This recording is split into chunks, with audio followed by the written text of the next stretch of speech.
ठाकरेंची शिवसेना आणि मनसेच्या उमेदवारांनी काल वाजत गाजत उमेदवारी अर्ज दाखल केलाय। मात्र शिस्तबद्ध भाजपचे चित्र काल राज्यानं पाहिल्याची टीका खासदार संजय राऊतांनी केली आहे। तसंच एकनाथ शिंदेंनी उमेदवारी सोबत 10 कोटी रुपये तर अजित पवारांनी गुंडांना उमेदवारी दिल्याचा घणाघातही संजय राऊतांनी केलाय।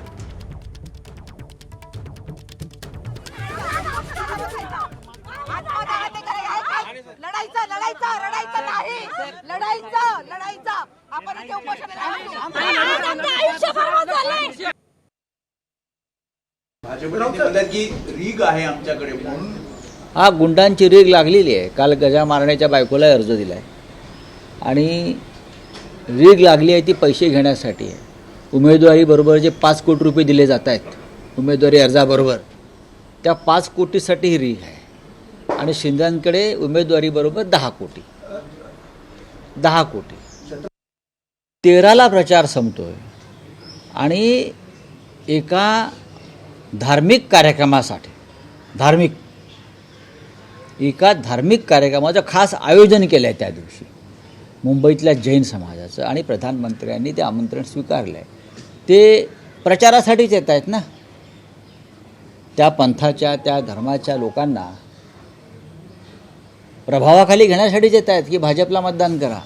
निवडणूक आयोग काय डुलक्या मारतोय? काय करतोय निवडणूक आयोग?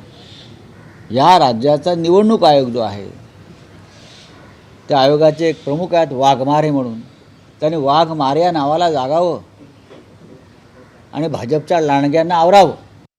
जी काय महायुती म्हणतायत ती 14 महानगरपालिकांमध्ये ही महायुती तुटलेली आहे। अनेक शहरामध्ये महायुतीमध्ये लोक एकमेकांच्या छाताडावर बसलेले आहेत। शिस्तबद्ध वगैरे भारतीय जनता पक्षाच्या तिकीट वाटपात नाशिकपासून संभाजीनगरपर्यंत आणि ठाण्यापर्यंत काय गोंधळ झाला आणि लोकांनी, महिलांनी, मुलींनी कसा आक्रोश केला हे सुद्धा चित्र पाहण्यासारखं होतं। बाहेरून आलेल्या उमेदवारांना, गुंडांना उमेदवारी देण्याचं काम अजित पवारांपासून सर्वच पक्षाने केलं। ही लोकशाही आहे त्यांच्या पक्षात। एबीपी माझा, उघडा डोळे बघा नीट।